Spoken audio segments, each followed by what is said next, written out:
ಭಾರೀ ಮಳೆಯಿಂದ ಹಾನಿಗೊಳಗಾಗಿರುವ ಹಳ್ಳಿಗಳ ನಿರ್ವಹಣೆ ಅಗತ್ಯ ಇರುವುದರಿಂದ ಇಂದಿನಿಂದ ಅಮರನಾಥ ಯಾತ್ರೆಯನ್ನು ಸ್ಥಗಿತಗೊಳಿಸಲಾಗಿದೆ ಅಂತ ಅಧಿಕಾರಿಗಳು ತಿಳಿಸಿದ್ದಾರೆ. ಜುಲೈ 3ರಂದು ಪ್ರಾರಂಭವಾದ ಯಾತ್ರೆಯು ಆಗಸ್ಟ್ 9ರಂದು ಮುಕ್ತಾಯಗೊಳ್ಳಬೇಕಿತ್ತು. ಭಾರೀ ಮಳೆಯ ಹಿನ್ನೆಲೆಯಲ್ಲಿ ಕೈಗೊಳ್ಳಬೇಕಾದ ನಿರ್ಣಾಯಕ ದುರಸ್ತಿ ನಿರ್ವಹಣಾ ಕಾರ್ಯಗಳ ಕಾರಣದಿಂದ ಅಧಿಕಾರಿಗಳು ಯಾತ್ರೆಯನ್ನು ಸ್ಥಗಿತಗೊಳಿಸಿದ್ದಾರೆ.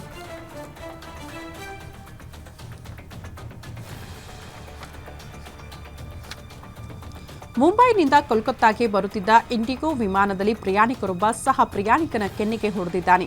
ಈ ವಿಡಿಯೋ ಸೋಷಿಯಲ್ ಮೀಡಿಯಾದಲ್ಲಿ ಭಾರೀ ವೈರಲ್ ಆಗಿದೆ. ಇಂಡಿಗೋ 62138 ವಿಮಾನವು ಕೋಲ್ಕತ್ತಾ ವಿಮಾನ ನಿಲ್ದಾಣದಿಂದ ಇಳಿಯುತ್ತಿದ್ದ ವೇಳೆ ಈ ಘಟನೆ ಸಂಭವಿಸಿದೆ.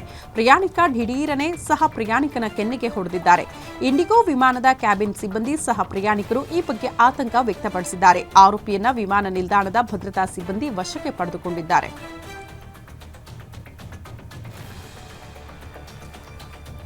ರಷ್ಯಾದಿಂದ ಭಾರತ ತೈಲ ಖರೀದಿ ಮಾಡುವುದು ಅಮೆರಿಕದ ಕಣ್ಣು ಕೆಂಪಗಾಗುವಂತೆ ಮಾಡಿರುವುದು ಎಲ್ಲರಿಗೂ ಗೊತ್ತೇ ಇದೆ. ವಾಷಿಂಗ್ಟನ್ ಡಿಸಿಯಲ್ಲಿ ಸುದ್ದಿಗಾರರ ಜೊತೆ ಮಾತನಾಡಿರುವ ಅಮೆರಿಕ ಅಧ್ಯಕ್ಷ ಡೊನಾಲ್ಡ್ ಟ್ರಂಪ್ ಭಾರತ ಇನ್ನು ಮುಂದೆ ರಷ್ಯಾದಿಂದ ತೈಲ ಖರೀದಿ ಮಾಡಲ್ಲ ಅಂತ ಹೇಳಿದ್ದಾರೆ.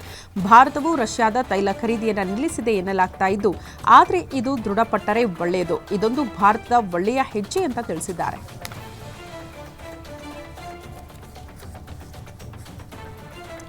ಭಾರತ ರಷ್ಯಾದಿಂದ ತೈಲ ಖರೀದಿ ಮಾಡುವುದಿಲ್ಲ ಅಂತ ಅಮೆರಿಕ ಅಧ್ಯಕ್ಷ ಡೊನಾಲ್ಡ್ ಟ್ರಂಪ್ ಹೇಳಿಕೆ ಬೆನ್ನಲ್ಲೇ ಇದಕ್ಕೆ ಸ್ಪಷ್ಟನೆ ಕೊಟ್ಟಿರುವ ಕೇಂದ್ರ ಸರ್ಕಾರಿ ಮೂಲಗಳು, ಭಾರತೀಯ ತೈಲ ಸಂಸ್ಥೆಗಳು ರಷ್ಯಾದಿಂದ ತೈಲ ಆಮದು ನಿಲ್ಲಿಸಿರುವ ಬಗ್ಗೆ ಯಾವುದೇ ಮಾಹಿತಿ ಇಲ್ಲ ಅಂತ ಹೇಳಿದೆ. ಈ ಕುರಿತು ಪ್ರಕಟವಾಗಿರುವ ವರದಿಗಳನ್ನು ತಳ್ಳಿ ಹಾಕಿರುವ ಸರ್ಕಾರ ಭಾರತದ ಇಂಧನದ ಕುರಿತು ನಿರ್ಧಾರಗಳು ಮಾರುಕಟ್ಟೆ ಮತ್ತು ರಾಷ್ಟ್ರೀಯ ಹಿತಾಸಕ್ತಿಯನ್ನು ಆಧರಿಸಿದೆ ಅಂತ ಹೇಳಿದೆ.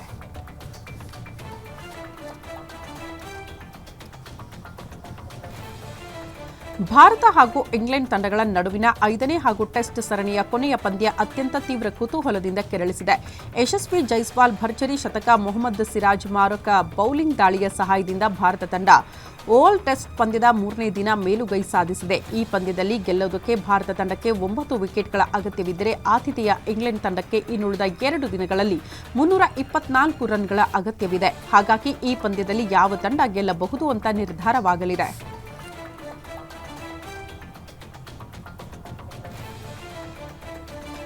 ಭಾರತ ತಂಡದ ಆರಂಭಿಕ ಬ್ಯಾಟ್ಸ್ಮನ್ ಯಶಸ್ವಿ ಜೈಸ್ವಾಲ್ ಇಂಗ್ಲೆಂಡ್ನಲ್ಲಿನ ಶತಕಗಳ ಪ್ರೇಮವನ್ನು ಮುಂದುವರೆಸಿದ್ದಾರೆ.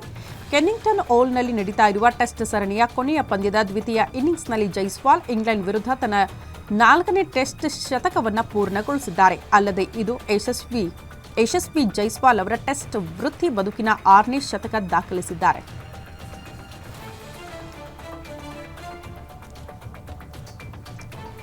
ಯಶಸ್ವಿ ಜೈಸ್ವಾಲ್ ಅವರು 44 ಎಸೆತಗಳಲ್ಲೇ ಅರ್ಧ ಶತಕವನ್ನು ಬಾರಿಸಿದರು. ಆ ಮೂಲಕ ವಿಶೇಷ ದಾಖಲೆಯನ್ನು ಬರೆದಿದ್ದಾರೆ. ಯಶಸ್ವಿ ಜೈಸ್ವಾಲ್ ಇಂಗ್ಲೆಂಡ್ ವಿರುದ್ಧ 23ನೇ ವಯಸ್ಸಿಗೂ ಒಳಗೆ ಅತಿ ಹೆಚ್ಚು ಬಾರಿ 50ಕ್ಕೂ ಹೆಚ್ಚು ರನ್ ಗಳಿಸಿರುವ ಭಾರತೀಯ ಬ್ಯಾಟ್ಸ್ಮನ್ ಅಂತ ಅನಿಸಿಕೊಂಡಿದ್ದಾರೆ. ಆ ಮೂಲಕ ಮಾಸ್ಟರ್ ಬ್ಲಾಸ್ಟರ್ ಸಚಿನ್ ತೆಂಡೂಲ್ಕರ್ ಅವರ ದಾಖಲೆಯನ್ನು ಮುರಿದಿದ್ದಾರೆ.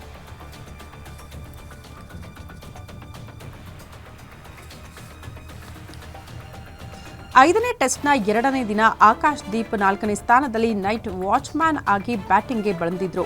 ಆದರೆ 3ನೇ ದಿನವಾದ ಆಕಾಶ್ ದೀಪ್ ಆಂಗ್ಲರ್ಗೆ ದೊಡ್ಡ ತಲೆನೋವಾಗಿ ಪರಿಣಮಿಸಿದ್ರು. 3ನೇ ದಿನ ಬೆಳಗ್ಗೆ ಆಕಾಶ್ ದೀಪ್ ಬಂದು ಆಕ್ರಮಣಕಾರಿಯಾಗಿ ಬ್ಯಾಟಿಂಗ್ ಮಾಡಿದ್ರು. ಆ ಚೊಚ್ಚಲ ಟೆಸ್ಟ್ ಅರ್ಧ ಶತಕವನ್ನು ಪೂರ್ಣಗೊಳಿಸಿದ್ದಾರೆ.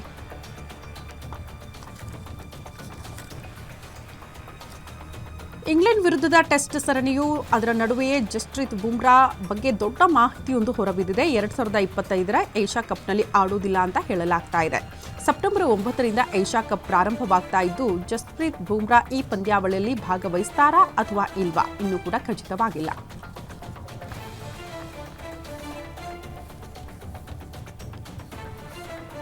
2012ರ hit action comedy cinema son of Sardaar ಮುಂದುವರೆದ ಭಾಗವಾಗಿ ಸನ್ ಆಫ್ ಸರ್ದಾರ್ 2 ಚಿತ್ರಮಂದಿರಗಳಲ್ಲಿ ಬಿಡುಗಡೆಯಾಗಿದೆ. ಈ ಚಿತ್ರದ ವಿಶೇಷ ಪ್ರೀಮಿಯರ್ ಶೋವನ್ನು ಆಯೋಜನೆ ಮಾಡಲಾಗಿದ್ದು, ಬಾಲಿವುಡ್ ಹಲವು ಸೆಲೆಬ್ರಿಟಿಗಳು ಗ್ರ್ಯಾಂಡ್ ಎಂಟ್ರಿ ಕೊಟ್ಟರು. ಈ ವೇಳೆ ನಟಿಯರ ವಿಭಿನ್ನ ಲುಕ್ ಎಲ್ಲರ ಗಮನ ಸೆಳೆದಿದೆ.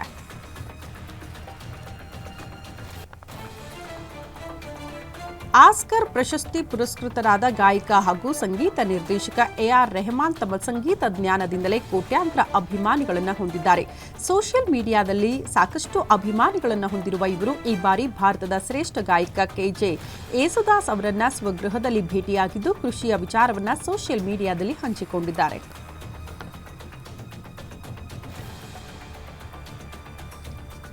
ಅಕ್ಕಿನೇನಿ ಕುಟುಂಬದ 3 ತಲೆಮಾರಿನ ನಟರುಗಳು ಒಟ್ಟಿಗೆ ನಟಿಸಿರುವ ಮನಂ ಸಿನಿಮಾ 2014ರಲ್ಲಿ ಬಿಡುಗಡೆಯಾಗಿತ್ತು. ಸಿನಿಮಾ ಬಿಡುಗಡೆಯಾದಾಗ ದೊಡ್ಡ ಹಿಟ್ ಕೂಡ ಆಗಿತ್ತು. ಯಾವುದೇ ಫೈಟ್ಗಳು, ಅಬ್ಬರದ ಡೈಲಾಗ್ಗಳು ಇಲ್ಲದೆಯೂ ಸಹ ಈ ಸಿನಿಮಾ ಪ್ರೇಕ್ಷಕರನ್ನ ಆತ್ಮೀಯವಾಗಿ ತಟ್ಟಿತ್ತು. ಇದೀಗ ಈ ಸಿನಿಮಾ 11 ವರ್ಷದ ಬಳಿಕ ಜಪಾನ್ ದೇಶದಲ್ಲಿ ಬಿಡುಗಡೆಯಾಗ್ತಾ ಇದೆ.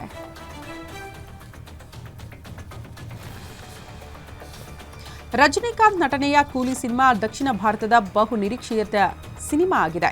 ಸಿನಿಮಾ ಆಗಸ್ಟ್ 15ರಂದು ಬಿಡುಗಡೆ ಆಗಲಿದ್ದು ಸಿನಿಮಾದ ಟ್ರೈಲರ್ ಬಿಡುಗಡೆಯಾಗಿದೆ. ಸಿನಿಮಾದ ಟ್ರೈಲರ್ ಬಿಡುಗಡೆ ಆಗೋದೇ ಇಲ್ಲ ಎಂಬ ಸುದ್ದಿ ಮೊದಲು ಹರಡಿತ್ತು. ಆದರೆ ಈಗ ನೋಡಿದ್ರೆ ಸಖತ್ ಪವರ್ಫುಲ್ ಟ್ರೈಲರ್ ಅನ್ನ ನಿರ್ದೇಶಕ ಲೋಕೇಶ್ ಕನಗರಾಜ್ ಬಿಡುಗಡೆ ಮಾಡಿದ್ದಾರೆ.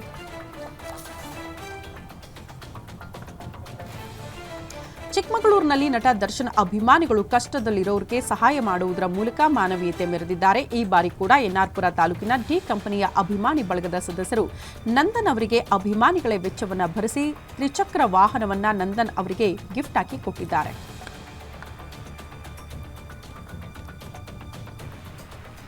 ಸ್ಯಾಂಡಲ್ವುಡ್ನ ಫೇಮಸ್ ನಟಿ ರಾಧಿಕಾ ಪಂಡಿತ್ ಅವರಿಗೆ ದೊಡ್ಡ ಮಟ್ಟಿಗೆ ಫ್ಯಾನ್ಸ್ ಬಳಗ ಕೂಡ ಇದೆ. ಸೋಷಿಯಲ್ ಮೀಡಿಯಾದಲ್ಲಿ ಸಖತ್ ಆಕ್ಟಿವ್ ಆಗಿರುವ ಇವರು ತಮ್ಮ ಮಕ್ಕಳ ಫೋಟೋ ಹಂಚಿಕೊಳ್ಳುತ್ತಿದ್ದಾರೆ.